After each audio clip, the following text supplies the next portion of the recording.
All right. Now, as I was away, as I said, touring the beautiful East Coast, the natural beauty of that place, the natural beauty of the East Coast is just, it's stunning and it's so beautiful.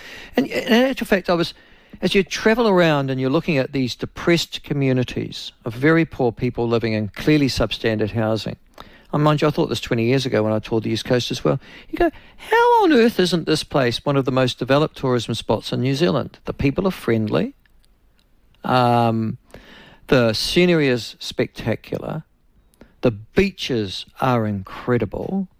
It's warm in winter, which the South Island isn't. I mean, unless you're a snow bunny, it's an endurance, a winter in the South.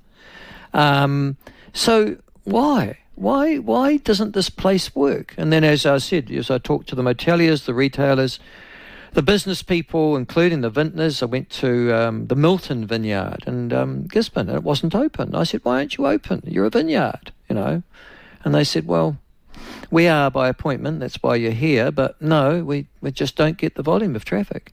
And then all the cases, they said, the domestic tourism's the problem. They blame COVID to start with. They said COVID killed us, but then the economy has made sure that, we're not getting out of the grave, essentially.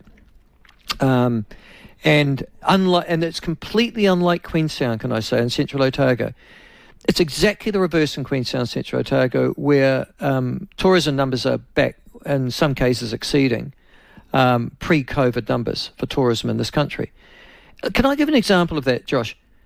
I counted the number of flights, Josh, coming into New Zealand on any one day into Queenstown from Australia alone, Josh. Do you know how many there were? Oh, over 20, I would have said. No, there were, sorry, good guess, 16. Oh, yeah, okay. Yeah. 16 flights full of Australians coming every day to holiday in the Queenstown Lakes, Central Otago area.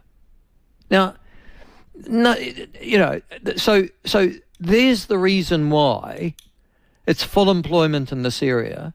You need migrants to come in and clean hotels and motels and pick fruit and a whole series. Half of Vanuatu is here, and the other half of Manila, I suspect. And everybody's got a job, well paid, relatively well paid, and the cost of housing so high, obviously. But then you go to the East Coast and you see something that's just as beautiful in its own way. And somebody says, this is from John. I don't know. I missed these emails, can I just say, Josh? But John says, Sean lets me ring up. Oh, that's good of him. He says the ban was only temporary. What was that about? I don't know. Oh, he's got a block. He's got a block on his name, so I've been told that if they've got a block on their name, they're not allowed on. Well, anyhow, he says, I wanted to point out that Queenstown's average income is $10,000 less than the national average. Andrea Vance, The Post, says John. Yes, listen, these national incomes are based on the census, I think. I've got to be honest with you. There's an awful lot of money in Queenstown.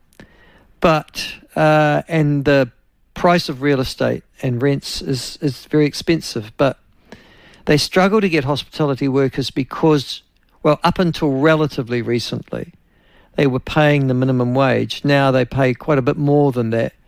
And as I said, I think my daughter was getting $30 an hour, which isn't bad for a hospitality job, just to recognise that. But, and... A conventional economic analysis of large-scale immigration impacts. The distinctive feature of the New Zealand economy is that land is an important input into the productive process. This is obvious with the agricultural, fishing and forestry sectors, but it also applies to international tourism.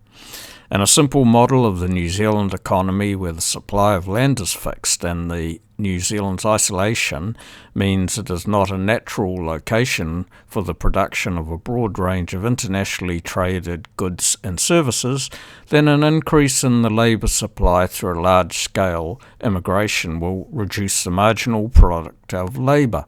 As a result, real wages will fall. owners of land will benefit. There will be an outflow of native labour in search of higher wages in Australia. The economy will be bigger, but average incomes will fall. Resources will flow into low-value service production.